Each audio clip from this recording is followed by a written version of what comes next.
We're on the air, Walter. Oh, okay.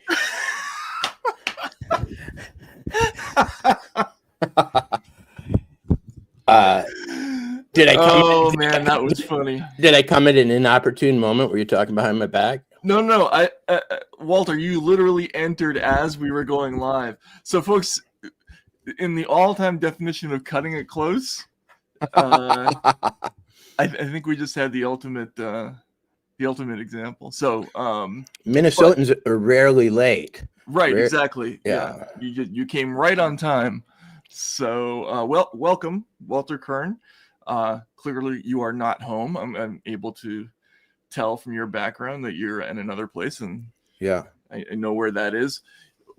You have a lot of interesting things going on in your life, but we can't talk about them. We can't share those with the audience. So we're gonna have to leave everybody in suspense. But Walter is in an undisclosed location, and I'm in Washington D.C. Okay, all right. That needn't go undisclosed. And for all the hotel rooms and motel rooms and travel snafus I've bitched about on this show, I have to compensate by saying I'm at the Jefferson Hotel in Washington, D.C., downtown. And it might be the nicest hotel I've ever stayed in terms of service and old world comfort. Comfort's excellent. So Jefferson Hotel, you've made up for all the strange Red Roof Inns and so on I've broadcast from. People are already speculating that you're there cashing your CIA check. So that's almost... You're supposed to cash those out of town. Don't they know that? Right, exactly. And it wouldn't be from the CIA exactly. It's a shell corporation with a dull name. But right. You're on the right track, folks. So they're getting warmer. Getting warmer. Yeah, I said to Brett Weinstein the other day, we were talking because we were both here on the night of the inauguration, and we were in a old Ebbets Grill lobby. The old Ebbets Grill is one of these sort of brass and wood power steakhouse kind of places with oysters and so on. And we were waiting to eat. It was really late, and I hadn't expected to see him there. And let's put it this way. One of the greatest algorithmically favored podcasters of our age came up to us in the lobby. He knew Brett. He was a jerk to me. But in any case, when he left, I said, isn't that guy rumored to be a CIA created, a construct for the podcast world? And I'll not repeat his answer, but I said, now that there's a new administration, do you think they're going to be shoving any money our way? Yeah, exactly. And I said, I think I do well with that little CIA seed money in a way that has not been as profitable for others. I would go a long way, man. Well, and we just have to make a few, inconspicuous changes of opinion. We advocated a few wars and interventions here and there, but we could justify that. We're literary people. So in this world in this intriguing world of podcasting, there are always people accusing each other of being assets or agents or patsies. Now it's for the CIA. It used to be the Russians a couple of years ago, and it's impossible to tell. First of all, I probably wouldn't know if I was an asset. I'd have a hand. I've often wondered if you are one. Oh, I have too. I kind of look like one. I have the resume of one. I had to prepare a resume the other day, and I thought, this is perfect for a CIA agent, except I'm not making the money. I don't have the clearances, and I don't know the secrets. Right. The handshakes, all that stuff. But it looks good on the surface. So right. And the best thing you can do for your career is to deny you're in the CIA when nobody's asking. Right. Right. All you need to do, though, you need to go back to LinkedIn, and you have to have a conspicuous 4 or 5 year gap, right? Or a couple of those. Like Luigi when he disappeared into Hawaii for 6 months because of a breakdown, and then you reappear with a whole new philosophy, sort of like Lee Harvey Oswald or right. whatever, Yes, why not? Right. So while we're on that subject, actually, that's perfectly apropos. So we were discussing off air earlier this evening what would be some things we could go through, and kind of hitting this topic of who is most shitting their pants in Washington right now, because there's a bunch. There's a lot of stuff going on. There's a whole bunch of investigations that have been launched, most of them within the executive branch, but some in conjunction with Senate inquiries and House inquiries. The Rand Paul's committee today sent out subpoenas to 14 different organizations or different agencies. We knew that was coming because they sent out some preservation letters before the new year, but now that committee is a little bit souped up. It's got some new rules that are going to make the subpoena issuing process easier. There have been discussions among various committees with certain government agencies that are going to make document production less painful. They're not going to have to subpoena everything. Anyway, there are lots of people who are nervous in town, and you can tell. Look, if you go back and just watch the news last week, you could see who some of those folks were just by who gave the weirdest, most nervy interviews. One of those being, actually a couple of those being John Brennan. Should we start with him? Because his story is kind of funny, I think. And the last time I mentioned John Brennan and Clapper on Twitter in the same tweet, my Twitter account was suddenly taken from me. I'm not kidding you. And I had to actually pay. Speaking of CIA, I had to pay an ex-CIA guy to get back into my own Twitter account. Really? I'll tell you that story someday, but that is absolutely true. And so I'd like to experiment and see, now that he's been stripped of his clearance and is in, bad odor with the administration, he still has the juice to suddenly blank us out. Yeah, so I just like to revel in the fact that we can call the former CIA director an asshole and tell him to go fuck himself and just do that as much as possible and until I have an unfortunate vehicular accident. Matt, the drones, you know how sometimes they'll burn down a whole building just in order to kill one guy or crash a plane? Right, yes. The whole New Jersey drone thing is secretly an anti-Taibbi operation. I can tell you, you've wondered about my provenance and my associations, and I won't tell you exactly how I know this, but I did hear someone say at a watering hole about a year ago that we guys like to hang out at in Washington under our assumed names. If we have a swarm of drones over Taibbi's house for a month, no one will think it's suspicious when one of them crashes into it. Right. They just veered off course from the Picatinny Arsenal or whatever it is, right? That makes sense. Now I believe it. Yeah. Okay, so Brennan has had a very bad week, and for those who don't know, can that be a children's book? John Brennan's very bad week. John Brennan's very bad week. Oh my God! If we get an illustrator, we got to do that book. It'll take a day, half a day to write it. So just to start off this whole thing, when we talked about this before, but let's look at last Monday, a week ago. Donald Trump signs an executive order against the weaponization of government, and Section 3B mandates the Director of National Intelligence, if we can blow that up here, says the Director of National Intelligence, in consultation with the heads of the appropriate departments and agencies within the intelligence community, shall take all appropriate action to review the activities of the intelligence community over the last 4 years and identify any instances where the intelligence community's conduct appears to have been contrary to the purposes and policies of this order, and prepare a report to be submitted to the president through the deputy chief of staff, blah, blah, blah, blah, blah. So the DNI, Tulsi Gabbard, is empowered and actually ordered to conduct a review of the entire intelligence community. Now, a day after this comes out, we can take the order down. John Brennan gives an interview to I forget who it was. Was it somebody on MSNBC? I think let's look at number 7. I forget. Where else is he welcome? Of course, it has to be MSNBC. Yeah, I mean he's a contributor there. I'm trying to remember. It might have been Nicole Wallace.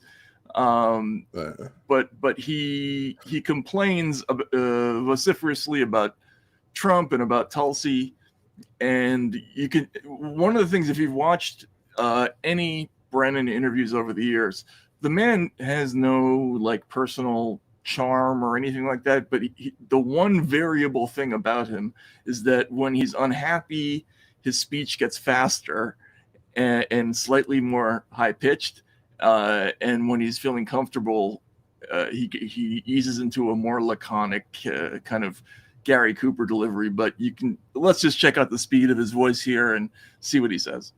The only reason why I still had a security clearance, as I have for the past number of years since I left government service, was for the benefit of the government, so that if the CIA or another government agency wanted to call me in to discuss a classified matter, they could do that.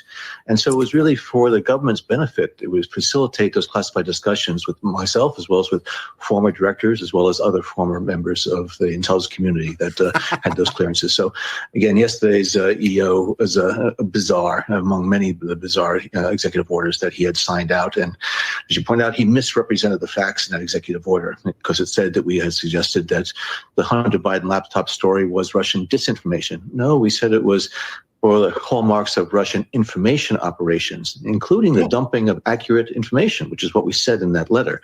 So again, this was just, his effort to try to get back at those individuals who have criticized him openly and publicly in the past, and I think very legitimately.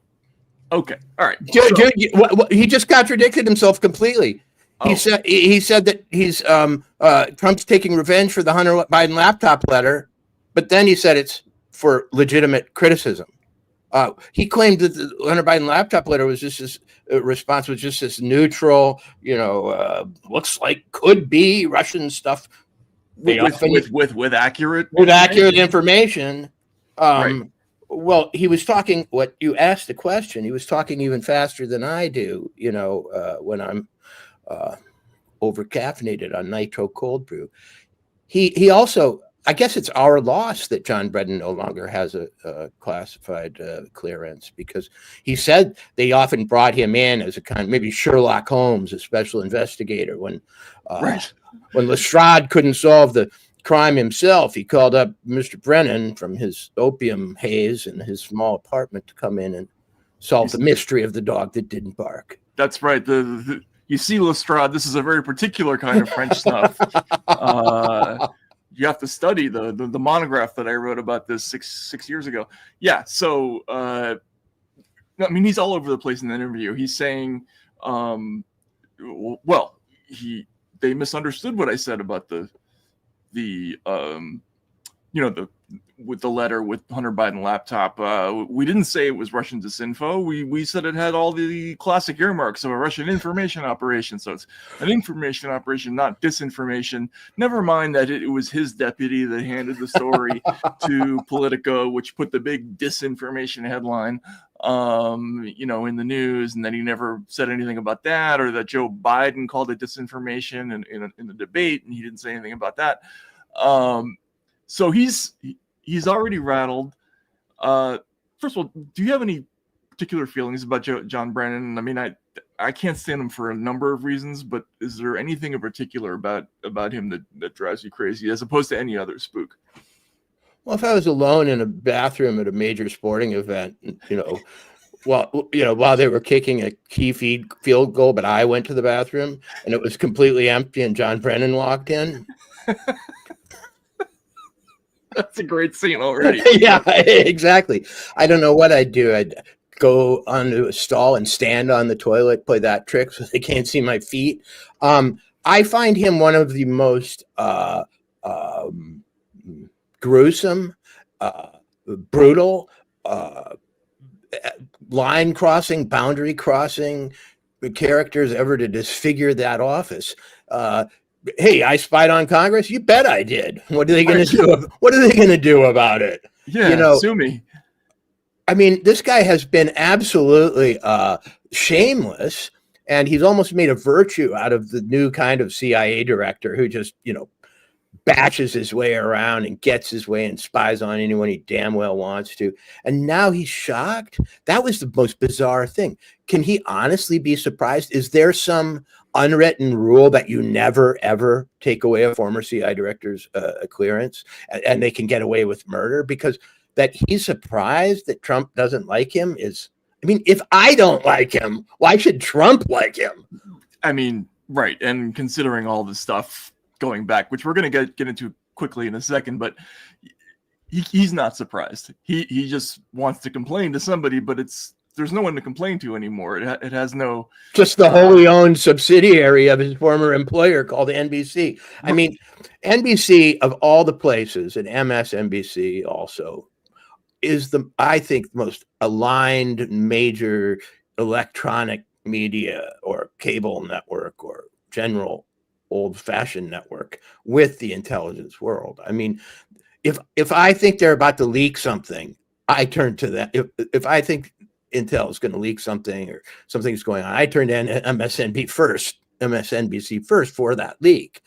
And NBC.com, where there's a certain reporter whom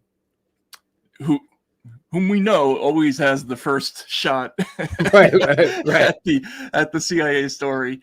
So that's where you go to get the official version. Perfectly in alignment. He's a paid contributor there. He's been commenting on stories in which he's involved personally for years, which seems not to bother anybody ethically in the business, but whatever.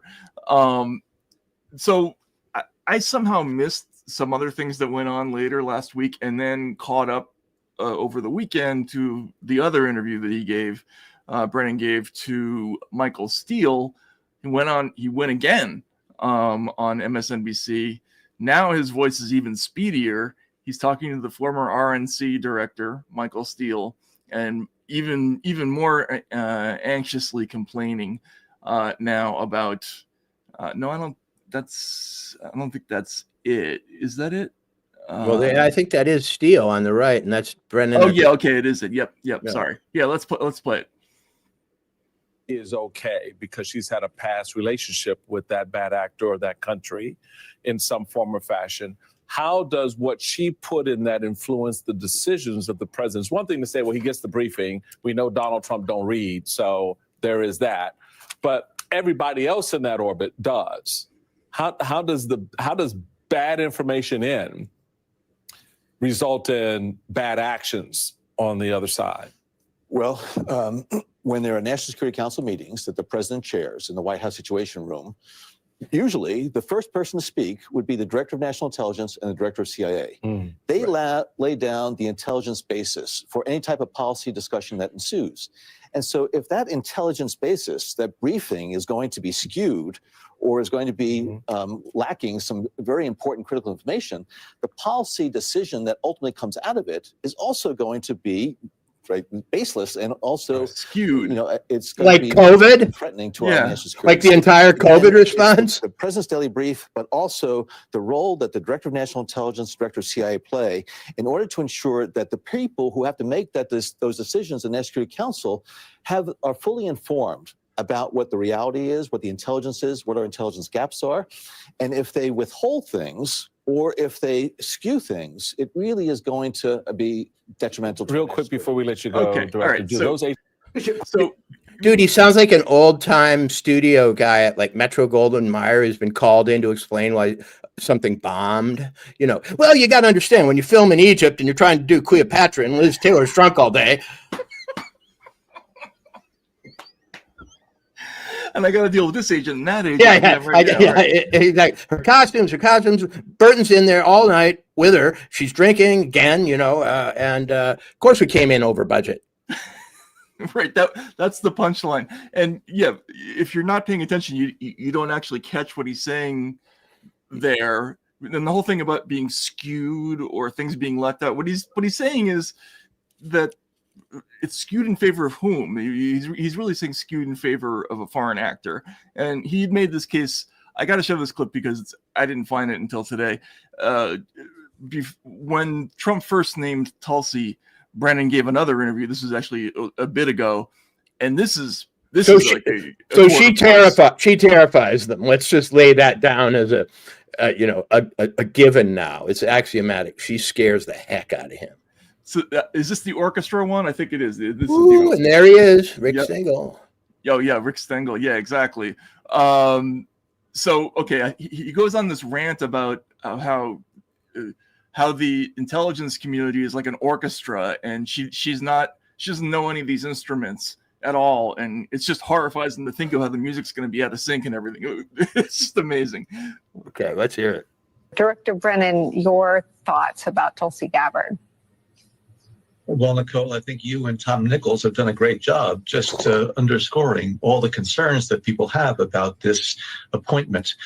Clearly, Tulsi Gabbard has taken actions and made statements over the past several years that really raise serious questions about her common sense, her judgment, as well as her political sympathies. Cozying up to Putin as well as to meeting with Bashar Assad, I think really does show that she doesn't have the type of perspective that is needed for somebody who's going to head up these 18 intelligence agencies.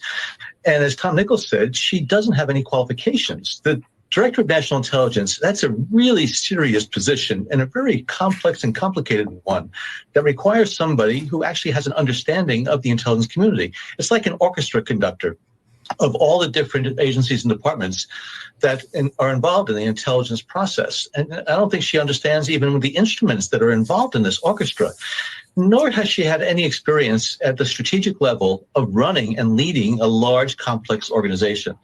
And the Director of National Intelligence is, according to legislation, the president's principal intelligence advisor. Okay. The person who is responsible for making... It's the same thing. I love cutting him off. This is the same job that Richard Grinnell had, right? He'd been ambassador to West Germany before, right? That was his qualification. I think she's got at least the qualifications that he did. I don't know why he's so terrified of her. He clearly is. I guess maybe because they have persecuted her and talked about her like this, but also they have something to hide, I would suspect. And they're telegraphing each other, I'm trying over here. We're not going to let her get into the clubhouse and find the dead body or whatever it is. Yeah. So the punchline of all this is that on Thursday, John Ratcliffe was confirmed rather easily as CIA director. I hate when that happens actually now. Yeah, exactly. I mean, that's a big signal amidst all these controversial appointments. This one just sailed right through. Right. And his first interview, Ratcliffe's first interview he chooses to give as the CIA director is to Breitbart. And what's the subject of his interview? John Brennan. Yeah. He gives this scathing interview about how John Brennan is the worst thing that's ever happened to the CIA. John Brennan's tenure, one of the worst things that's ever happened to the agency. Like, we need to depoliticize intelligence. Goes on and on and on about this. Now, if you trace this all the way back, this whole dispute between Ratcliffe and Brennan goes back a long time. It went public when he first released some of Brennan's notes about the origins of the Russiagate story. You remember this whole thing where they intercepted some Russian some Russian thing that basically said that Hillary Clinton was going to come up with Russiagate. Here it is. Here are Brennan's notes. And you can read it here. It says there's a proposal from one of her foreign policy advisors to vilify Donald Trump by stirring up a scandal claiming interference by the Russian security services. These are so Ratcliffe declassified Brennan's notes, basically outing Russiagate as a kind of a Clinton inspired scam. That happened in 2020. From what I understand, there's been no love lost, and now he's sitting in the CIA director's chair. Tulsi Gabbard, who he's been dumping on for years, is in the DNI's seat. So instead of Clapper and Brennan, we now have Ratcliffe and Gabbard. And these people hate each other And the former was the pursued for 8 years, and now it's going to be the other way around. So I feel like CIA and DNI, they don't like you, and you're the first thing that they talk to the news about. That doesn't feel like a good situation for John Brennan to me. I don't know. What's your thought on that? Well, first of all, I'm really encouraged by the thought that they all hate each other and are fighting each other rather than looking out at the rest of us and picking us off one by one. I mean, if the intelligence world is just going to drown itself in civil war and interoffice politics, that's fine with me. Less attention on rogue agent Kern, who went over to the other side thinking he was going to bring Taibbi in, but That's no. right. That's right. Yeah, he became sympathetic, and now he's of no use to us. But anyway, so I do like to see them fighting. Second of all, when I see these arguments over Trump's cabinet member picks being unqualified, they're almost always made by people who have committed blunders of absolutely epic, history book making proportions. Right? I mean. Right. Here's John Brennan, who, ran the Russiagate operation along with others, I think. Lied to Congress. Lied on Congress. Spied on Congress. Let's see, what else? He ran the drone program. He was known as the deputy president. Like that leaked out while Barack Obama was still president, which I'm sure Obama loved. Right. And the drone program, for people who don't know, is run by the CIA now. It's not a military thing anymore, and that started under Brennan.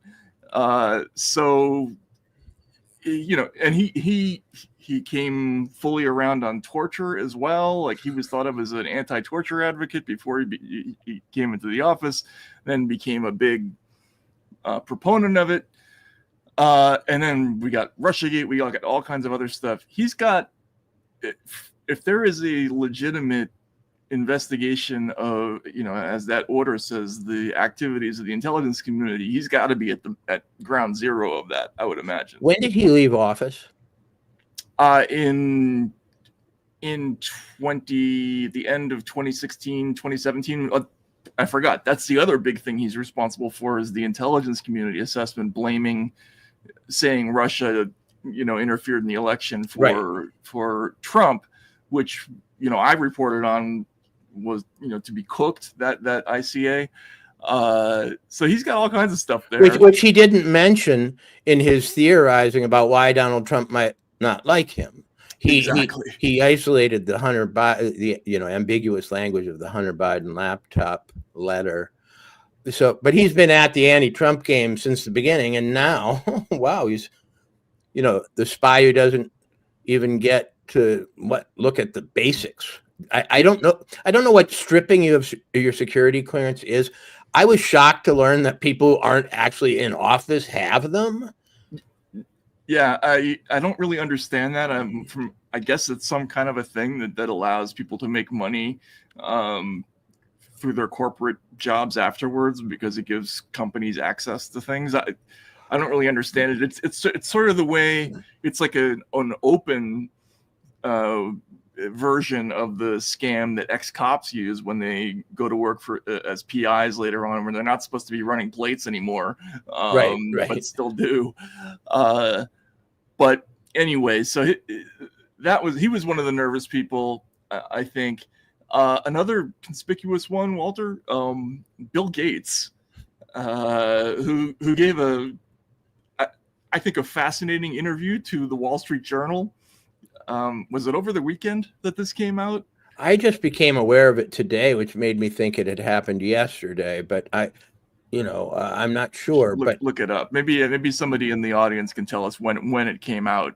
I think it was. Let's take a look. Anyway, this is let's see, Wall Street Journal, January 24th. So over Friday or Saturday or something like that. This interview has several fascinating parts to it, but I think the most interesting one is the part that in the table of contents is called Philanthropy and Jeffrey Epstein. We should listen to that. Lives. The Journal previously reported on Gates's ties to Jeffrey Epstein, including that Epstein threatened Gates over an affair he had. The two met a few times, Gates says, to discuss philanthropy. Do you think, looking back at that moment, that you were being played? Well, Jeffrey, in retrospect, I was foolish to spend any time with him, and he sort of, got time with various people by spending time with other people. So yes, I think I was quite stupid. I thought it would help me with global health philanthropy. In fact, it failed to do that, and it was just a huge mistake. Has it made you more wary of connections? Definitely. Yeah. Are you kidding? No, you're not elected. I think it's fair to say that You mean next time somebody offers me a teenager? No way. The last world leader that you spoke to. Because of how engaged the foundation is in these global health issues, I talk to world leaders a lot. Mhm. So Okay. in the last month, I've talked to. And the other newsworthy section was about Elon, and this is worth listening to. If you listen from the very beginning, you will notice that he swallows very hard at one point in a way that seems very suggestive to me. But then he goes off on this whole thing about the quote unquote insane shit that Elon has been spewing lately. Oh, what? Okay. So there's obviously another big tech titan close to this administration, Elon Musk. Yes! When was the last time you spoke to Elon? I haven't spoken directly to him. It may have been about 18 months. But, I've known Elon over the years. He's a member of the Gideon Pledge, and I admire a lot of the great work he's done. Wait a What do you think second. of the way The he Gideon uses Pledge? his I've never heard of it. funding to I don't know what that is influence the either. landscape? Well, I think the idea that looking at government expenditures on a sort of zero-based budgeting approach There you go. could be a valuable thing. I'm amongst the people who think the deficit needs to be brought down because Right. otherwise it will create a financial problem for us. Right. And so, that effort He's could rocking come a up with lot. some good things. I'm not, trying to talk about European politicians like he is. So some of that surprises me a bit. But wow, he finds time to do a lot of things. If you were Elon Musk and you were Dude, you in find charge of time this to project, where would you run whole be? pandemics I across know. the globe. Numbers that they put What? around, they'll have to look at everything, including pension, defense, healthcare. Right. My view is most departments, there probably are, 10 to 15%. I Right. do worry a little bit that if you say, hey, let's completely get rid of things, some of the things that have long-term benefits, I obviously believe in HIV medicines where the US is keeping tens of millions of people alive. And if you cut those off, Anyway, he Not goes only on. would and they What is he saying that AIDS patients now across the world, the tens of millions, because I don't think there are tens of millions in the United States, but are going to lose their life-saving medications because of Elon Musk? I don't know. I didn't listen to that part. There is a part where he goes off on Elon in more detail about his criticisms of European leaders and his ties to people like Tommy Robinson and the insane shit he says. But the key Dude, thing here is You're talking about the number one globalist in America. exactly Confessedly sniffing at other billionaires' involvement with foreigners. A lot of time on their hands. Yeah, and so my reading of this is, one of the other big executive orders last Monday was the promoting. I think it was the promoting free speech or free speech and ending federal government censorship executive Right. order. The one we talked about, yeah. Which again mandates a sweeping review of all government activities having to do, with violations of the First Amendment, censorship, that kind of thing. And Bill Gates is in the middle of a lot of that stuff. Of all of the sort of billionaires who played a big role in funding these NGOs that do anti-disinformation and that sort of thing. Microsoft is one of the leaders. They not just in giving money, but also in innovating techniques for, suppressing, integrating anti-disinformation into word processing, into all kinds of other things. But there's tons of Gates Foundation money behind a lot of these NGOs, like Reid Hoffman, like the Newmark Foundation. So that probe, I have little doubt it's gonna have something to do with Bill Gates, and he doesn't seem, and that whole, ironically, that whole thing about Epstein is classic pre-bunking, right? Right. If you find my name on any lists, just remember that the conversations were all about global health and philanthropy. It's much easier to do that in person than on the phone, talk about philanthropy. Some of the ladies who bring things to you while you're sitting there talking about it are rather attractive as well. It's best to do it on an island out of the earshot of people like Elon Musk, and preferably you have a volcano nearby that you can actively set off to create the dust in the air that I have been promoting as a way of screening out the sun. Dude, Elon Musk is not trying to screen out the sun. You talk about it endlessly, okay? And you say he has time on his hands. You ran a tabletop exercise, a couple of months before COVID, which was, let's just say, prescient. Right, and that's the other thing. There's going to be a COVID probe too. The subpoenas that went out today. We can look at that press release. Let's see, which number is it? Number 12, I think. Yeah. So yeah, Rand Paul sent out subpoenas to a whole long list of agencies. You can see it's interesting. It's interesting. USAID, Homeland Security, blah blah blah. And we've seen the preservation letters for this stuff. It's all over the place. So COVID is going to be, it's going to be flooded with investigators. That whole thing. So Bill Gates has his hands in censorship. He has his hands in COVID. He has his hands in, reflective dust that will somehow cool our Earth. He has his hands in vaccinations, and he has his hands in synthetic foods as well, right? That's another of his causes that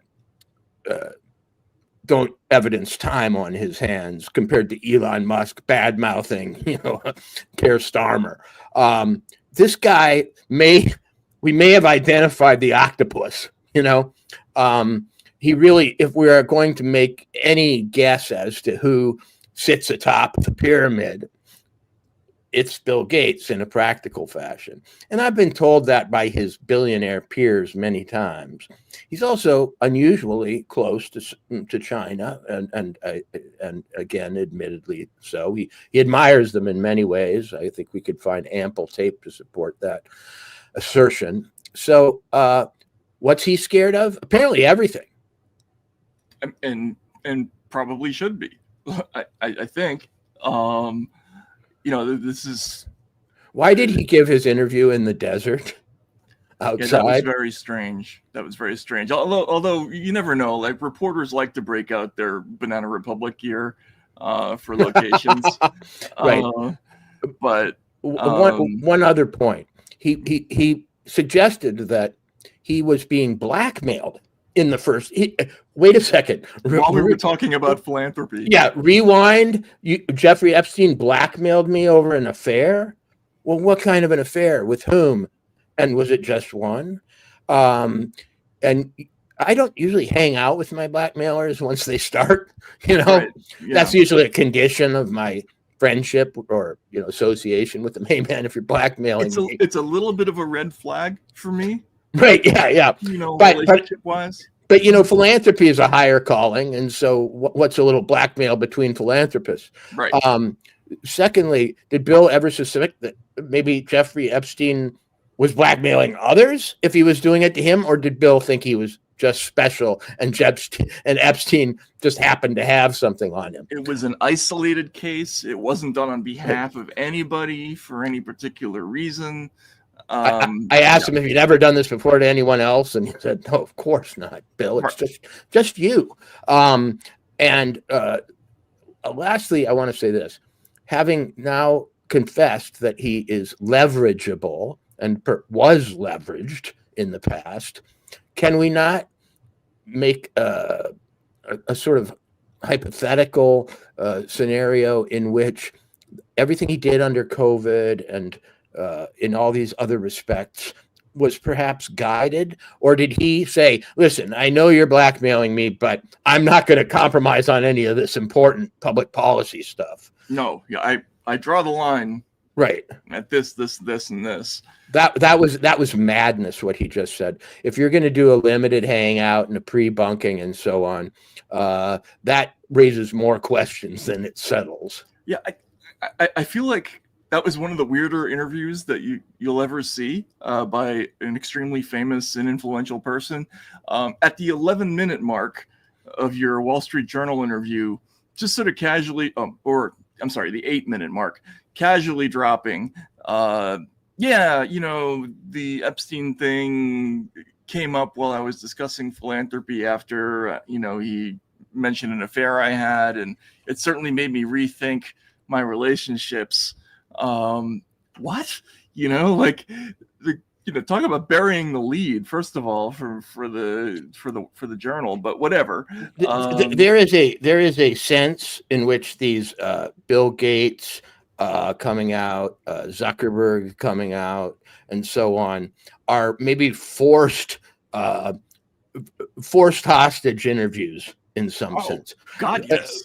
Are they just getting ahead of it on their own behalf and at their own behest? Or did Donald Trump down at Key Largo said, listen, here's what you're going to admit to? And does Trump put himself to bed at night, if he ever goes to bed, saying, hey, I want to see some of my hostage tapes? They're reassuring. He's like Elvis Presley playing with himself with the peanut butter and honey sandwiches at night, right? Just clicking from one channel to the other. No, look, it does have that feel. It's getting conspicuous now, right? Because now we have Zuckerberg, we have Bezos, Sundar Pichai, now, and now Gates hasn't gone all the way to doing the photo op with Trump yet, but. Oh, he did. He was at Mar-a-Lago. Oh, was he? He was photographed having a big lobster dinner or whatever they eat down there. So, a question, Matt: do you believe now, in retrospect, having now been brought in on some things and getting a sense of what's coming and the sort of investigations that are possible, and then seeing these semi-hostage videos, that it's all going to come together in a way? I mean, these can't all be isolated incidents of just, as they say now, bad actors. Could it possibly be that they were acting in concert? I mean, it's true that Zuckerberg was, also, felt the arm on him, at least from the FBI.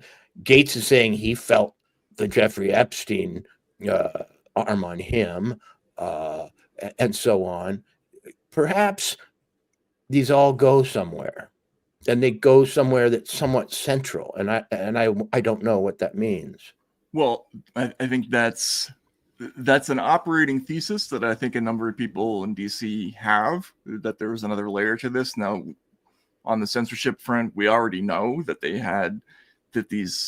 a lot of these companies had the quote unquote industry meeting regularly. They were regularly meeting with the FBI, the DNI, DHS. But that's what's so interesting is that, I'm hearing like Kristi Noem, maybe not Kristi Noem, but that Homeland Security is already kind of quasi cooperating with outside probes of that agency. And look, these congressional investigators, they're pissed, you know, especially the Rand Paul's committee, but there's some others too. They got stonewalled on the COVID thing for a long time, so they're mad. They're basically refiling everything and demanding that this time you don't get to ignore the subpoenas, blah blah blah, and stuff's already coming in, from what I understand, and from places that they weren't coming in before. So that this is the establishment that wants to sit in judgment on Trump's cabinet picks is just, you know, beyond ironic. It's wrong, frankly. And somebody the other day, a source of mine who's not in government but is close to this whole crowd, this whole circle, the tech meets, you know, malefactors, political malefactors circle, said that if you examined the seating chart of the Trump inauguration and you're in the know, if you saw who was placed next to whom, it is a giant inside joke. Yeah. Really? Yeah. In other words, like it's all of these people were in on this, and this person said, if you knew Mark Zuckerberg like we know Mark, and you put him next to Jeff Bezos's girlfriend in a low-cut dress, just as 1 + 1 = 2, he's going to stare down. That, in other words, that was one of the most, you know, perfectly arranged. Talk about knowing your orchestra. One of the most perfectly arranged sort of Kremlinological moments where an informed analyst can look in, see who's by whom, and go, I get the whole story. Look, I hope that's what it is, because, you know, obviously there's still the possibility that all these people have flattered their way into court and they're going to skate on things because they've either decided on a certain amount of support they're going to give or whatever. But I hope not. Man, I hope that it is an inside joke, that they're all feeling the heat and that these nervous interviews that a lot of them are giving. And this really started with Zuckerberg back in August, right? When he first sent that letter. Right. This whole cascade of formerly kind of Biden supporting rich people suddenly acting like bros and going on Rogan and doing all these interviews. It's pretty funny. I mean, I hope it is what it looks like.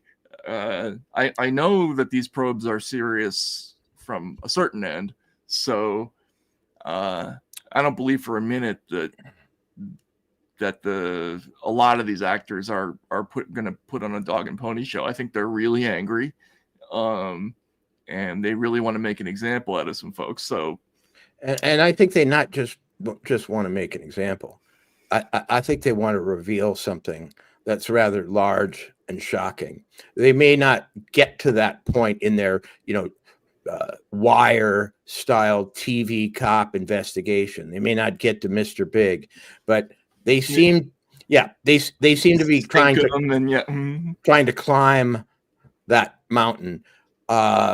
Another thing that I sense is that Trump is, from my sources, actually serious this time. He may, you know, these people may in some way be too big to fail. I mean, between the people in that rotunda, it's true. There might have been $1 trillion in that rotunda. I mean, really, Warren Buffett wasn't there, but that's actually that was actually one of the talking points for the Democrats last week, which was, unfortunately, one of those people in the rotunda were former Democratic allies, and you know, from Bezos to Gates. Well, Gates, was he there? I'm not sure, but Zuckerberg certainly. I just get the feeling that they're not together because they suddenly want to be, but because they have to be in a way that we don't quite understand. Trump is playing his cards these days like somebody who holds a lot of bigger cards. Right. Yeah, let's hope that's true. Somebody brought it. One of our listeners here brought up the Fauci, pardon. And there's a point I wanted to make. I actually didn't grab this, so mystery producer, if you're still on, if you could find Biden's pardon of the J6 committee, and the members of the committee, the Capitol police officers. You may not be able to find it, but if you can. So just to bring up, there are a lot of people who we talked about this, Walter. How damaging is it going to be to these investigations that these pardons happened? From what I understand, I was kind of corrected pretty aggressively at the end of the week by a whole bunch of people. Actually, that it's a huge strategic error. Those pardons were stupid. Probably they were done in a hurry. There's indications of that, which I kind of was hoping to show with the J6 pardon, where they don't even list the names of the people that they're pardoning. It's a first in history, from what I understand. It's a pardon of a category of people, which has never been done before. Well, Carter pardoned draft dodgers, I believe, as a group. But... Did he? Okay. Well, then I'm misinformed then. But if you look at this, it says that the members of Congress who served in the Select Committee to investigate, the staff of the Select Committee, and the police officers from the DC Metropolitan Police Department or the U.S. Capitol Police who testified before the Select Committee. From what I understand, or their wives, friends, people who work in their households. This is like an infomercial. The first 1,000 people associated with the January 6th committee, right? Yeah, exactly. Who want to subscribe can get the special introductory offer. Right. So now, if you want to claim that you're pardoned under this, you first have to get over the burden of proving that you're on this list. Which, does it mean all staff? Does it mean personal assistants of the people who worked on the committee? Does it mean anybody who was interviewed, even a Capitol police officer who got a call from somebody on the committee? Does that count as somebody who testified to the committee?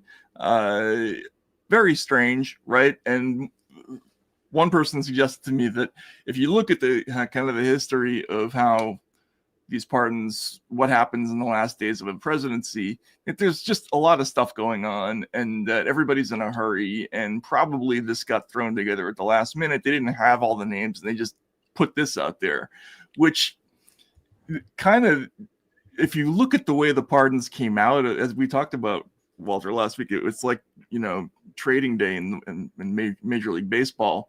It just seemed like it was disorganized and in a hurry. And these pardons, now the people who got the pardon, now they can't take the fifth.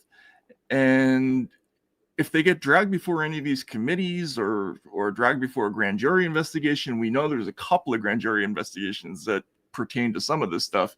They can't say nothing now.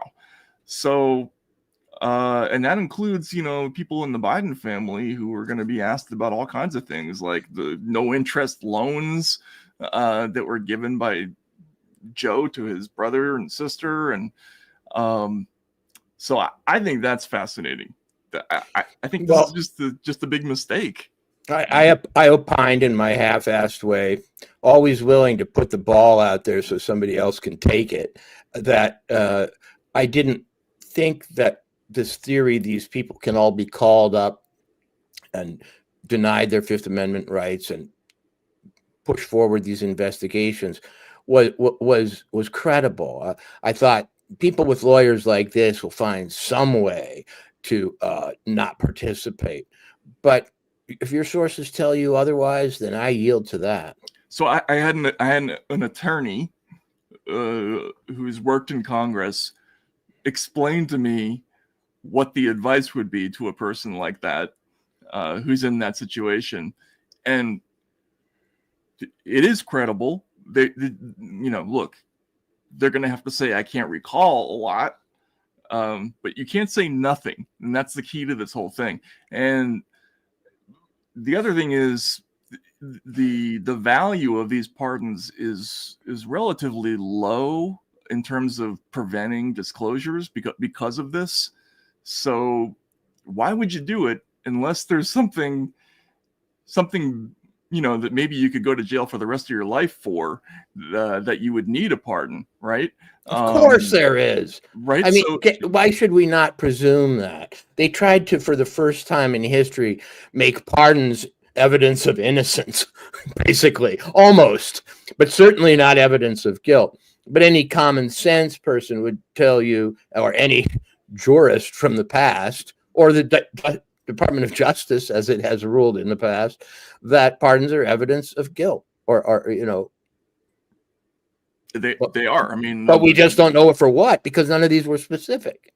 Right, but I think it makes it worse because now, these investigators are going to look at these pardons and say, well, shit. I mean, we know. Okay, they're worried. Some of them are worried about perjury. The Capitol Police officers. There's some obvious things, but some of the stuff is not quite so obvious, right? So it has people wondering, okay, do we miss something? I mean, there are at least a few people I know who are saying maybe we got to look harder, which I think is interesting. Could they already be talking to investigators? The lawyers, maybe that's possible. I mean the pardoned folk. They could be.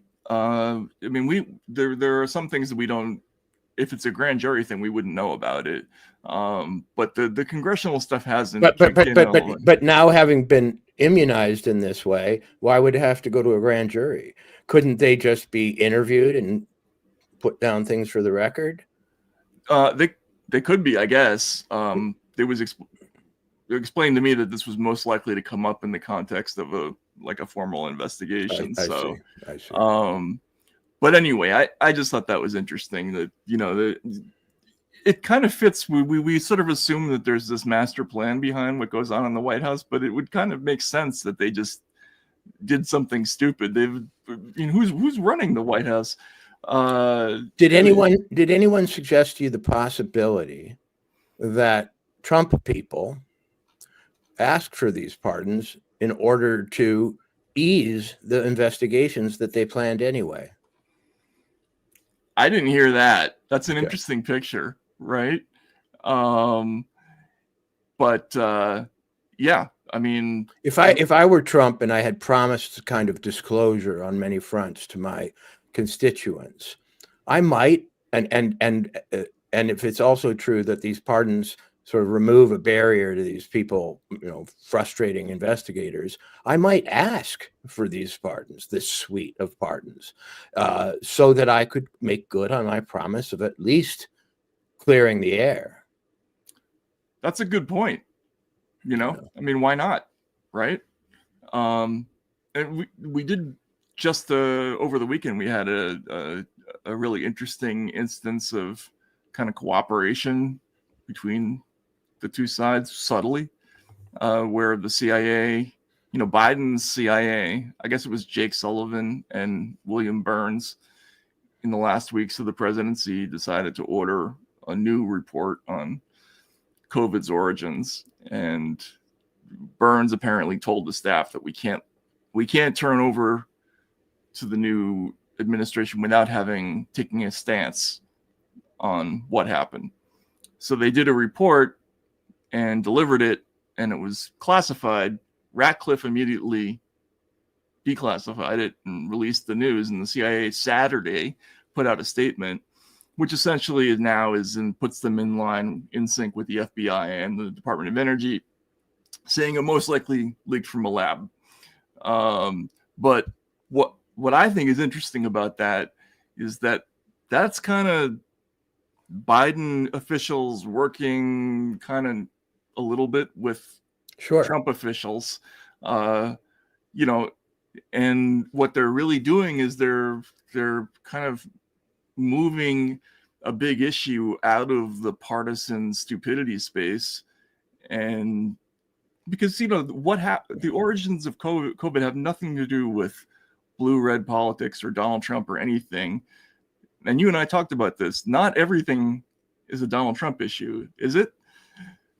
Well, my comment to you was that just as some languages, many languages, give gender to every noun, it's a male or a female noun. We're now in a world where every issue, every person, every controversy has a pro-Trump or anti-Trump valence, and we can't discuss it at all except in those terms. Every phenomena, viruses, the weather, etc., is pro-Trump or anti-Trump in some way, and that is a absolute corner to be in, which you can't get out of unless you do loosen things up and show a little overlap and respect for principles. Now, what I see with the CIA is them covering their ass. I mean, they've got a new director who's coming in who could easily show probably that they believed that already and just didn't tell us. So they decided to get ahead of it and wrap it all up in a nice package and call it their, considered judgment rather than something that they're going to be caught exposed for. Yes. And lying about. Yeah.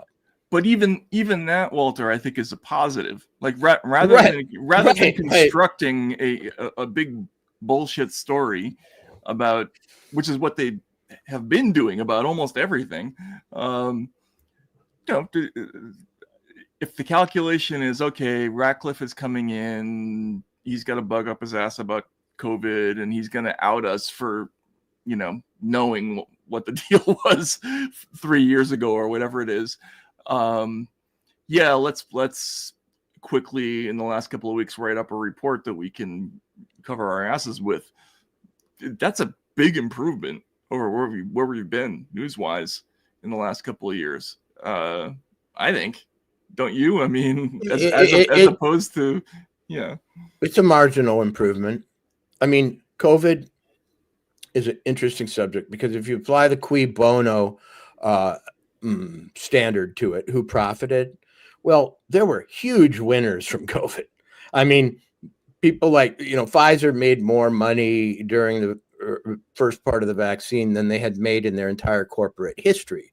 And they, made it in a year or so. So if one's going to be commonsensical about this, and you get to the fact that it wasn't a wet market virus, but came out of a lab. Now, how are you going to prove that it escaped organically, innocently, or escaped accidentally on purpose, or escaped some other way? Because escape suggests the virus did it, not somebody with the virus in their pocket or an aerosol can. But when you look back on it, I can see the same parsing that John Brennan is using about the laptop. We only said escaped. Right. That just means was inside and ended up outside.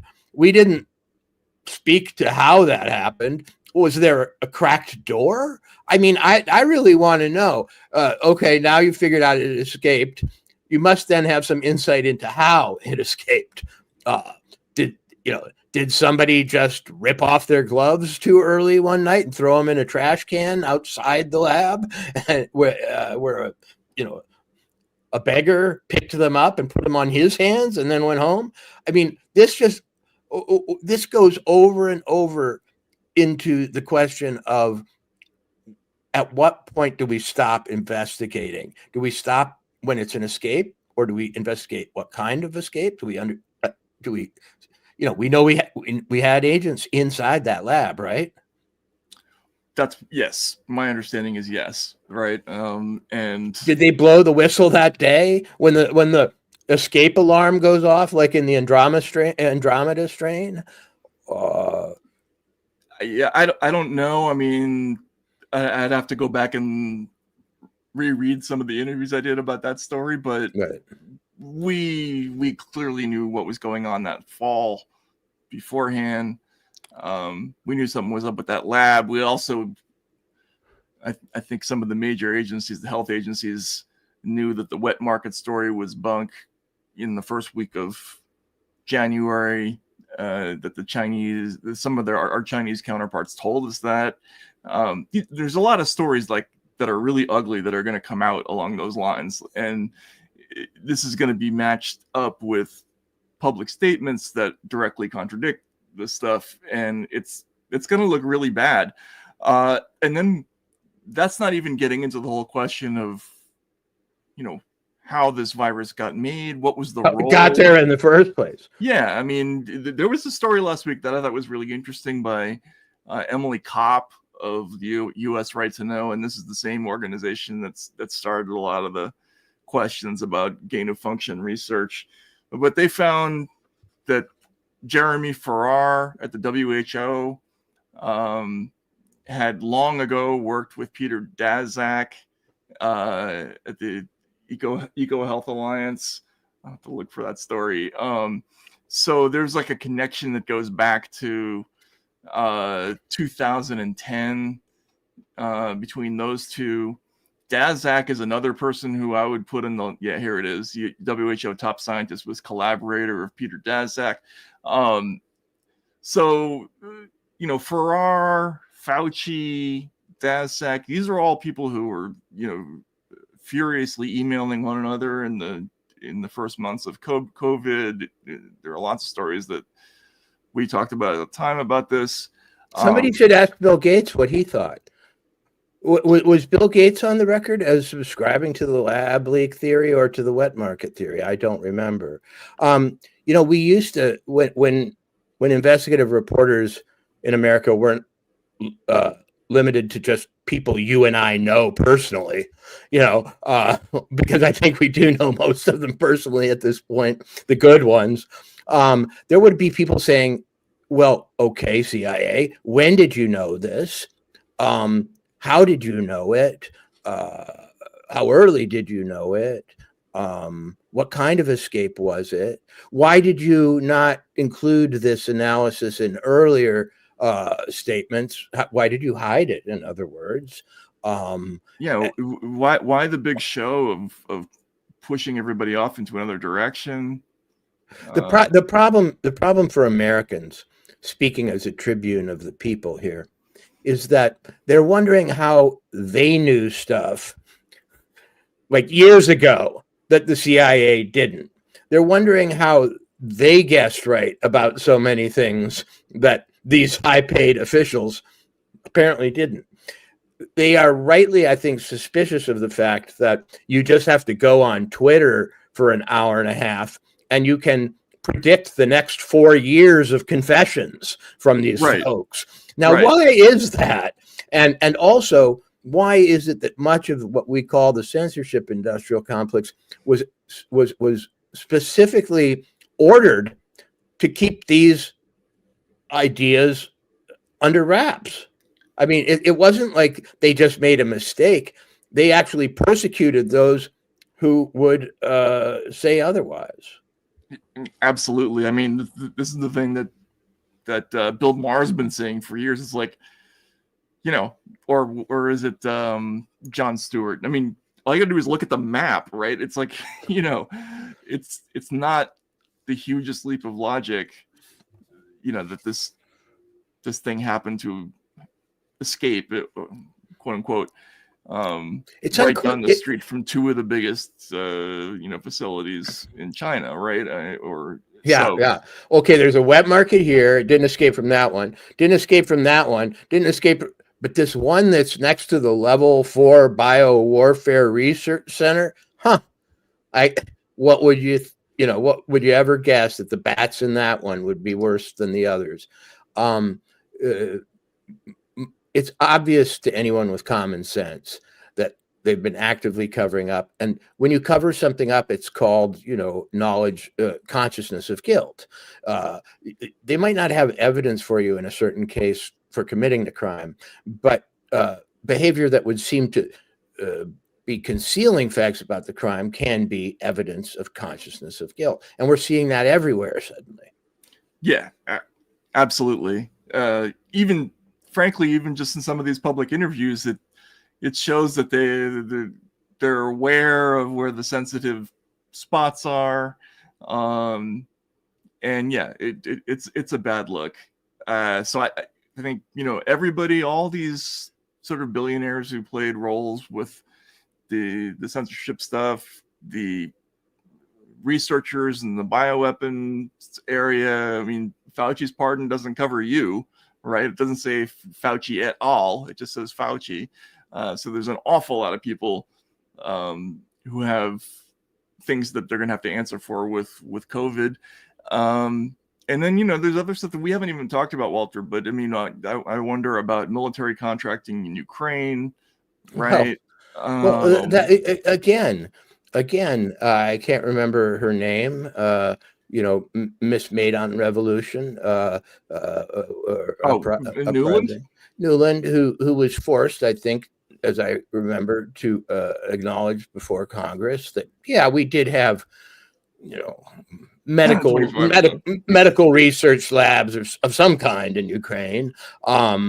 Wow, interesting. That's the last place I'd put them, really. Right. Wait, right next to Russia, in the potential grasp of Russia's intelligence agencies, which I sure have a better set of connections in Ukraine than they do in other places.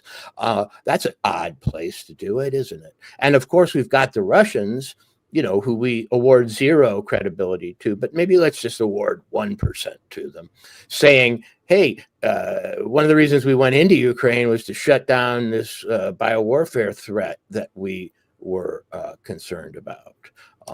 And they're capable of putting out something like that just because they know that there's some other vulnerability tied to those facilities, right? Like somebody in the government has some kind of contracting, whatever, that won't look good if it comes out. The Russians are sneaky with all their public comments. Brennan made visits to Ukraine. Remember, there were some comments about that. What exactly was he doing there? I think, a lot of that stuff is going to be a focus in this whole wide-ranging review of the intelligence community. Of course, the Trump administration is going to be looking primarily at what they call the weaponization issues, which basically means using the CIA, NSA, FBI to go after him. Right. But through that, we're going to find out a lot of stuff about misuse of FISA, fudging, the phony way that we put out information to justify new military contracts. It seems to me that we haven't had this kind of stuff come out really ever. I mean, we had, even in the post-Iraq years, we had very controlled releases of information about contracting abuses in Iraq and then Afghanistan, right? They had the special inspectors general. Trump just fired all the regular IGs because they didn't do their jobs during this period. Right. So I don't know. Some people thought that was a negative. I didn't. That seemed to me like more of a signal that they're going to do something else. Oh, absolutely. I mean, their job is to prevent what's happening from happening. Their job is to be watchdogs over their own organizations, to root out malfeasance. They have the ability to pull people in and I guess punish them probably. And I haven't heard a peep out of them except for, what's his name in Russiagate? Horowitz, who was the only one who wasn't axed. Yep. Right. Yep. And the IGs typically resign, with a new administration. The IC, it was very conspicuous that both the intelligence community, the intelligence community IG, and I think the CIA IG, they resigned, but everybody else tried to stay on. They all get whacked. Now Trump, I don't know, I think pointlessly did this in a way that allowed people to claim that he had violated the updated Inspector General law. since 2008, you've had to provide 30 days notice to Congress before you do this kind of thing. Reagan did this. He fired all the IGs when he came into office, and after that, it spurred some changes to the rules. I don't know why he would do it that way. It seems like a pointless provocation. But the overall message is that you guys fell down on the job, and especially leaving Horowitz in is an indication of, why, right? I don't begrudge Trump any of these breaches of protocol, because first of all, he was elected on the promise that he would not only do things like this, but do them with dispatch and with a kind of coldness that, wouldn't answer to the usual Washington slow walk ways. Also, we don't consider sufficiently the second order effects and third order effects of all these potential crimes, or whatever you want to call it. They influenced elections. They ended up, creating the atmosphere that brought us January 6th. They rearranged our economy. They affected children's educations, not positively. And what the American people have gone through, I think, deserves precedence over Washington's petty little ways of doing things at the clubroom. I don't think Trump will be punished at all, except if he is seen to suddenly back off. Yeah, I mean, especially since the most recent update to the law came after Trump made some gestures towards the IGs, and so they updated. The update came in 2022. A lot of people would argue that it was a politicized change to try to prevent somebody like Trump from doing this. But it's still it can always be a political mistake to leave yourself open to the accusation that you violated the law, right? So the law is the law, but no one's going to feel bad for those IGs. Let's put it that way, right? Most of them. And Horowitz, I thought, was a unique figure during this period in being like a stand-up lawyer. He didn't actually kiss Trump's ass in his testimony. Far from it. I mean, he was critical when he had to be, but he was very critical of the FBI and the CIA and all their procedures and the abuses of FISA. He was unsparing, and he was an Obama appointee. He acted like you should behave, I think, in that situation. So anybody who's acted semi-honorably in the last few years suddenly ascends to near sainthood, given the standards around this place. But as an outsider to Washington, and somewhat of an outsider by nature, you get here and you see that within this sealed chamber, their rules and their protocols and their regulations and their revisions are all very important to them. But they are here at the behest of all those people who don't live here. And they're here also on the dime of all those people. And Trump's major political risk, if we're going to move to politics, is that he slows the pace of operations, frankly. That's true. From where I stand, his only political mistake is that he may have, like a racehorse that comes out of the gate a little hard, created a pace that he can't keep up. But I see nothing but glee and curiosity and gratification on the part of those Americans who are even able to be sympathetic to him, even if they didn't vote for him, in terms of his rapid cutting of the red tape behind which so much malfeasance lies. So speaking of that, someone just asked us about, are we going to talk about RFK?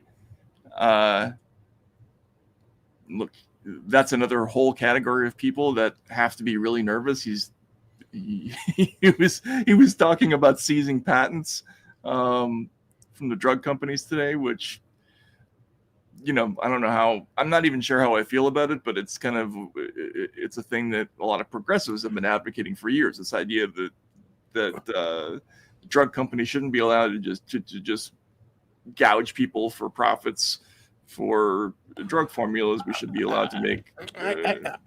I don't understand our politics now in terms of progressives, because they're getting a lot of things here and there that they have wanted for a long time. And maybe they're not getting them for the reasons they wanted them. And they're certainly not getting them from the people they wanted to get them from, but they are. And if they have any higher allegiance to their causes and principles than mere partisan and personality based politics, then they should be tactically glad and capable of supporting people, at least actions, if not the people making them. And so when I heard that about RFK, I thought, well, we're going to see, rejoicing from some of these left wing or left populist or progressive quarters, and it their loyalty to doctrine and to team sports is really befuddling to me, to be honest. Wednesday is RFK's hearing. Maybe there's just one. I don't know how long it will go on for. But I think I'll be in town for it. And I think I've just decided on the air here that I'll be in town for it. Awesome. So I'll give us a straight report on Friday. But I am going to tell you, and I'm going to give our audience news. You see, they come here not just to hear crazy metaphors, but maybe get the scoop. I hear he's got the votes. Wow. I didn't know that. That's wild. I hear he's got the votes. I mean, can you imagine the rending of garments if he passes? Man, that'll be hilarious. I think they're playing with fire and even pretending they won't do it, because this is a very special suite of issues that RFK represents. Do you know how popular he is in the country right now? He's one of the most popular political figures in America, according to polls and surveys. And Betcat, he has the votes. Yes, I'm hearing that too. Well, you've got good sources, anonymous fellow Betcat, CIA agent. Yeah. Yes, exactly. And I think that this hearing is going to be a great public service, because a lot's going to be said and a lot's going to come out, and we're going to see who RFK's enemies are and we're going to see who his friends are.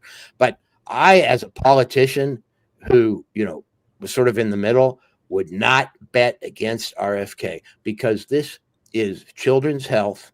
This is a lot of things that cut close to home. No candidate has spoken to issues that affect you in your everyday life more vividly and consistently than RFK. People understand being poisoned. People understand getting diseases. People understand autism and all these other things. And to sweep this guy away for political reasons with a bunch of he's not qualifieds. Well, I said on Twitter the other day, what do they think he's going to do wrong? Authorize research that will lead to a global pandemic that will then be bungled and cost the poor people of the earth. I mean, you talk to Jay Bhattacharya, there were countries in Africa that literally, had their gross domestic product halved, where the children of a generation went off to do sex work in order to recoup the fortunes of their families, villages, and towns because of the lockdowns around COVID. Do you think that there's any risk that RFK will repeat the absolutely massive circus and catastrophe of this last crew that did get approved by the Senate? Well, right. And this is the question that you have to ask people. It's like,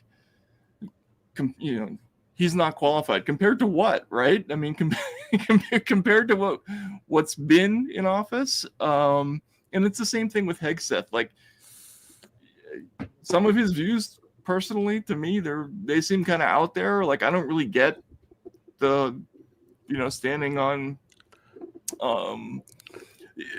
trying to make sure that Confederate bases that can be renamed after Confederate leaders. On the other hand, I never knew Fort Bragg had any Confederate connotation, and I don't think anybody else did either. But people are saying, well, he's not qualified. He has no qualifications. Compared to the people who've been running the Defense Department since after World War II, I mean, they've been in violation of a mandate to get their books in order since 1994. They routinely give us press releases like, "Oh yeah, we missed $125 billion in cost overruns," and it's a complete joke how the DoD has been run for years. Same thing with the HHS, NIH. What can be worse? I could make a mistake as a student of American history. And by that, I mean a guy who's been stuck in the Grand Hyatt Hotel for a week in Washington has been walking around reading plaques. Okay. That's my American history lesson of this week, reading plaques. Well, if you could argue that this country's genius was that it was founded by amateurs. Okay. Not aristocrats, which was formerly considered the preeminent qualification to rule. But by guys who had like telescopes in their backyard and, studied their gardens, Ben Franklin, Thomas Jefferson, etc. What were George Washington's qualifications? Well, he had led people in the French Indian War, what we call the French Indian Wars. That's true, in which he was a brutal and merciless leader. But America, the whole idea, in a sense, was to have citizen governance, and citizens in those days didn't have professional credentials of the kind we've developed now, but they did a pretty good job. Abe Lincoln was self-taught. We lionized him for that. Exactly. And that self-education produced one of the greatest minds ever. I mean, I'm not saying that's who RFK is. I don't think he is, but he's a lawyer. He's a lawyer. He's a lawyer who has worked in the law over these very issues. I had a father who was a lawyer, and just through his patent work, became an expert on genetic medicine and its patentability. These are the kind of people that founded the country, but they now have to have 4 professional organizations behind them, or they have to sit on the board of the corporate, the corporate benefactors and or recipients of government largesse. What they really mean is they don't sit on enough boards that are of companies that play ball with the departments that they're supposed to head. That seems to be the one thing they have in common. Tulsi's not on the board of anything. Maybe she is, but not, I think, any intelligence related thing. Pete Hegseth isn't. Jay Bhattacharya is a Stanford professor. RFK is a lawyer and a son of a political family. Head of large charitable organizations, which shouldn't be, I think, dismissed either. Those are River Keepers and some of the other organizations, Children's Defense Fund. Those are estimable groups to be an executive in. Yeah, no, look, the criticism of these folks is that they're just not backed by the right people. Right. And they've renamed that being qualified. Yeah, and we've seen what that's brought journalism. For instance, journalism got completely infected by credentialism, especially in this century, right, where it became hideously clubby, snobby towards outsiders, and it smelled its own farts and it fell in love with itself to the degree that it forgot how to do the job, now is irrelevant as a result of that. Now not being a member of the club is the reason that people follow certain kinds of media. There's going to be a whole media landscape that's going to grow up around not having credentials or not being part of the club. So but that's, it seems almost like a joke, but that's a fundamental idea about America, that the head of the military should not be a military person, right? There are almost no qualifications for the presidency of the United States except age and citizenship. Right. But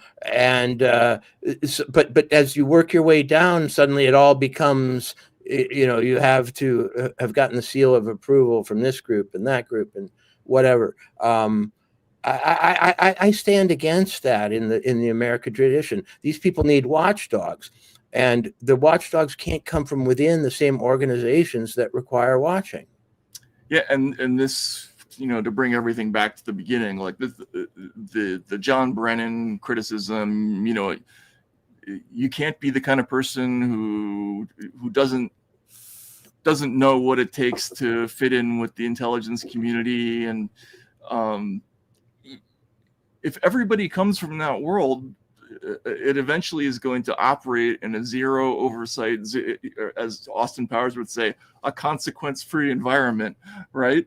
And they're going to screw up, and we can't have that. To me, the great mega story of the Trump insurgency, or whatever you want to call it, or just of the last few years, is the rise and fall of what I'd call institutionalism.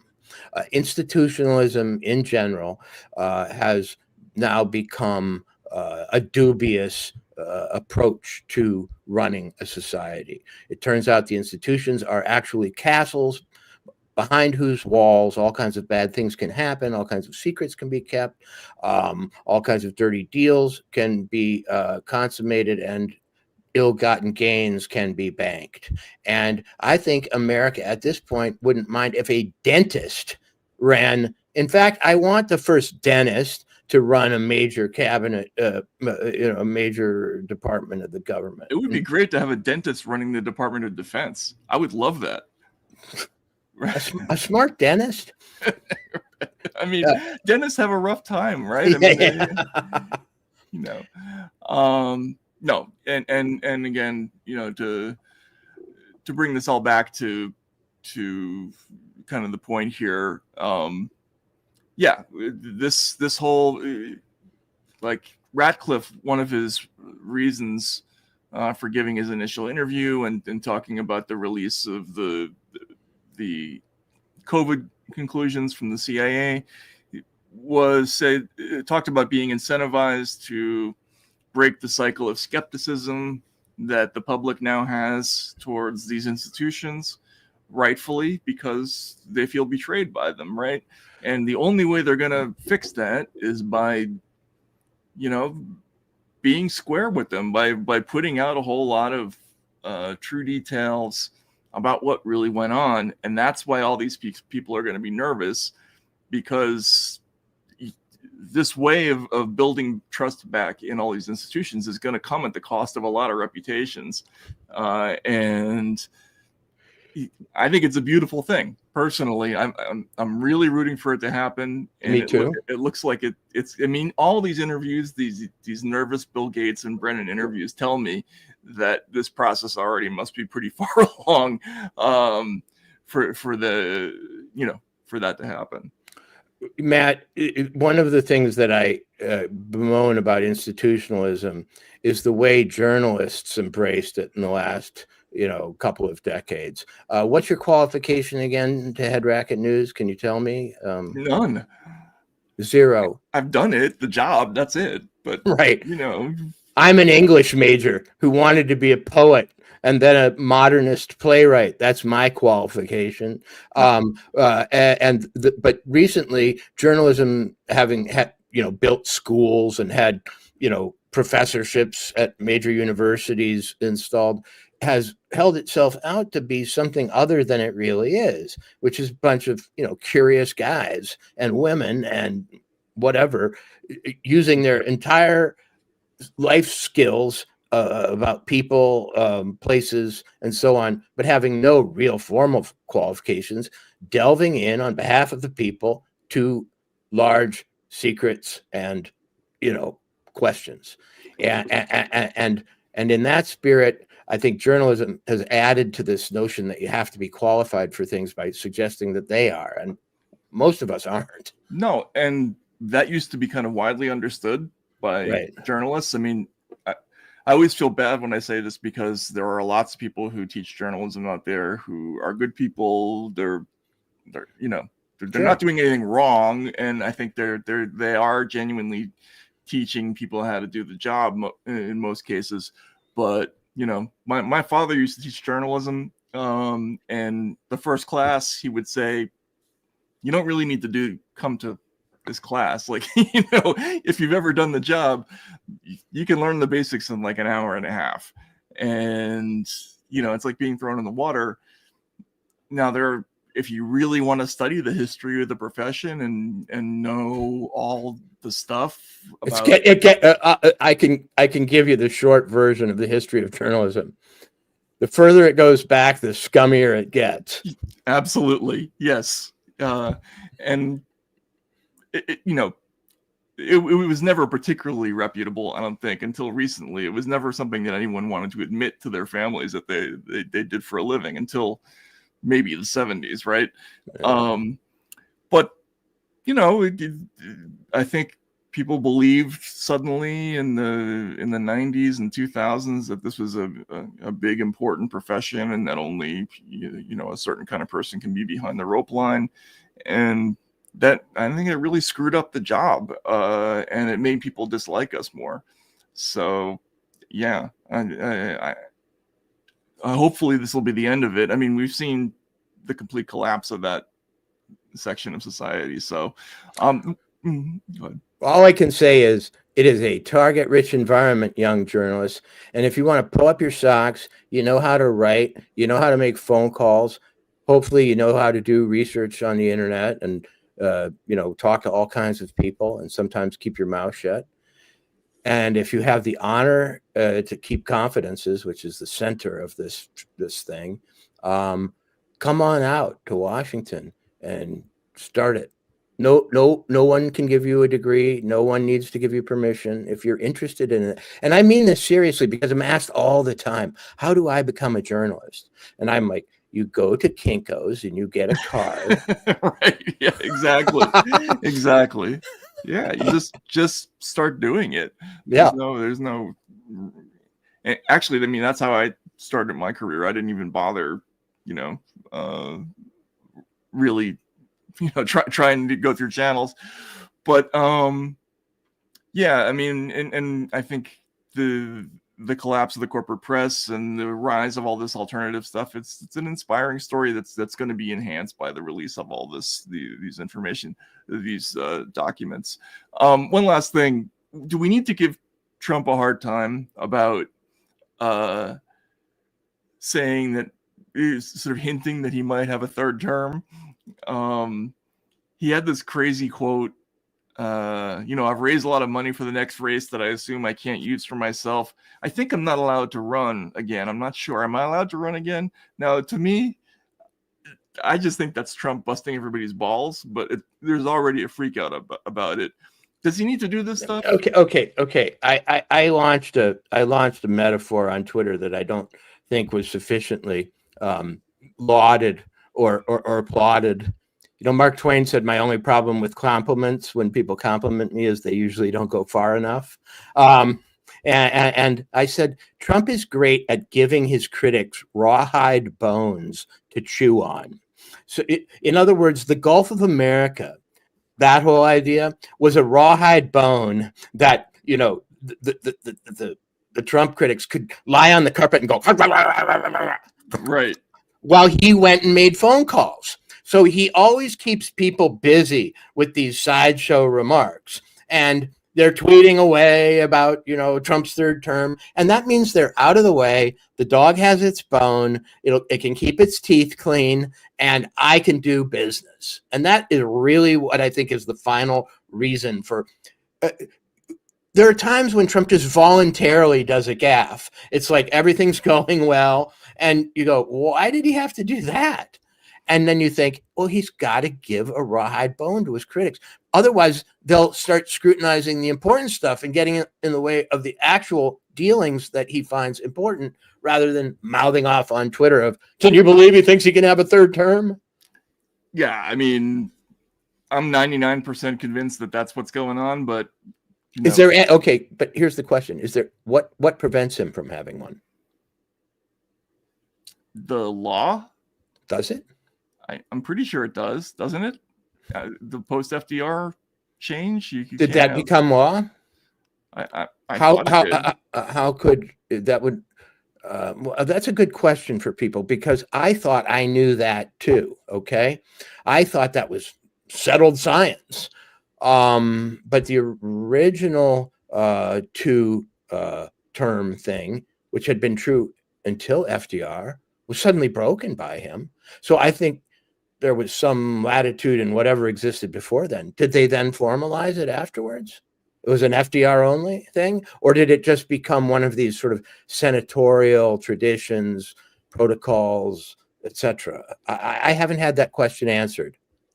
Yeah, it's an amendment, guys. Which amendment is it, Dr. Nova? And when was it passed? It's in the 20s. It's got to be 21, 22, something like that, right? We can look it up, but whatever. I trust everybody. I don't know my. Do they all? My non-original amendments. I don't have. It's the 22nd. Okay. Is it okay? But you don't have to get all snippy about it. Walter Kern never said he was the Pope. Yeah, we're just spitballing here. Yeah, I mean that, or he also talked about ending federal income tax this week, which didn't sound that bad to me, but to people who pay it, but I'm sure people are going to jump all over that. It's one of those things that you have to speak Trump. I guess. I mean, it's a struggle in my mind. Do we penalize him for changing the standards of the way we think presidents ought to speak? Because it's been working so damn well. Yeah. Has it really? I think people revered the president up until a certain period of time because they didn't say crazy shit. They didn't. They just did it. They just killed people by the millions. That's true. Yes. No, I'm gonna just generally orient people in my own attitude toward Trump. At some point, when you have a child, say, you hear them say something so wise and so out of the box that you go, wait, why didn't we do it that way before?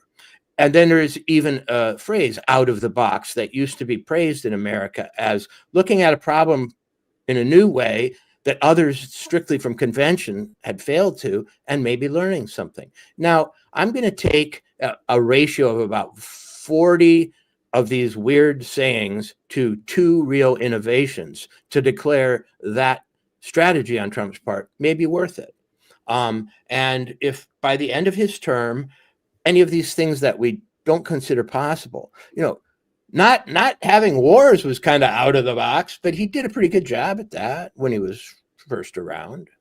So far, yeah, I agree. I mean, I think I've decided in my mind that I'm going to judge Trump on things that he actually does as opposed to the things that he says. But, it's hard to get out of the habit. I grew up, I remember reading Carl Sandburg's biography of Lincoln and thinking, my God, what an amazing, brilliant person, and what great fortune we had to have a leader like that at the right moment. Then, later in my life, I learned about some things Lincoln did that didn't make me feel so great about him. So maybe we got to change our ideas about what the president is and what kinds of things that he or she says. And I mean, there wasn't always an income tax. It's Right. about No, that's what he. That's it's what he about said. 100. It's about 100 and something years old. They use laws from before 100 years ago all the time, and so I believe with Thomas Jefferson, who I'm really into these days. I'm adopting a Jeffersonian perspective that Jefferson believed that one generation did not have the right to rule over the next. He thought there should be a constitutional convention every 27 years for that very reason. And I find that refreshing to think that what America's about is not pretending to know what others pretend to know, but getting down to basics in ways that aristocracies and churches and other old world institutions Self-sustaining, yeah. find very difficult, and there was a time in music when somebody said, wait, you can have a drummer, a guitarist, and another guitarist, and that's a band. Right. No, you're right. You're right. It's this whole period is forcing me personally to re-examine my ideas about a whole lot of things, and I'm not sure of how I feel about a lot of it, but certainly, yeah, we need something new regularly, and this whole thing got stale in the last 15 years. There's no question about that. It really did get stale. The other day I was walking around DC, and I got up there by the Capitol, and you, as I say, you look at plaques, and then you look at all these strange gargoyles and carvings and embossments, and symbols on all our buildings, which are really kind of spooky. Somebody should go around, and I'm sure they have all the Masonic symbolism. And oh, I know, yeah, it's creepy. Yeah, creepy stuff. Indian maidens bending over fountains while, owls fly over their butt. It looks like a Bob Guccione dream. Yeah. But we kind of, we came here and in a swamp, which Washington is, built this kind of strange Roman Parisian, city with all kinds of Masonic geometries built into it, all on the idea that you can do it yourself. You don't need a king. You don't need the parliament. You don't need an attachment to a colonial or aristocratic tradition. You can just, like I say to journalists, go get a Kinko's, go to Kinko's and print up something called the Declaration of Independence. Right. And there are seasons for everything. And I think there are seasons for decorum, and there are seasons for respect of institutions just out of a sense of, continuity and peace and so on. Things run better when people revere. Right. But yes. Mm-hmm. But the weird thing about walking around Washington is this place is full of empty buildings. Like, there are so few people on the street compared to the number of offices above the street. And that's because there's nobody in them. Mm-hmm. This is one of the emptiest real estate conglomerations in America. And now they're having problems just getting the workers to agree to come in person back to work. And a little ass kicking, I think is good for the American soul. But, yeah, and it might get a little weird, but that's okay. Weird is good. So, all right. I think on that note, thanks everybody for coming to hang out with us. Walter, I'll let you get back to your interesting adventures, and we will talk to you later this week. See you then. Okay.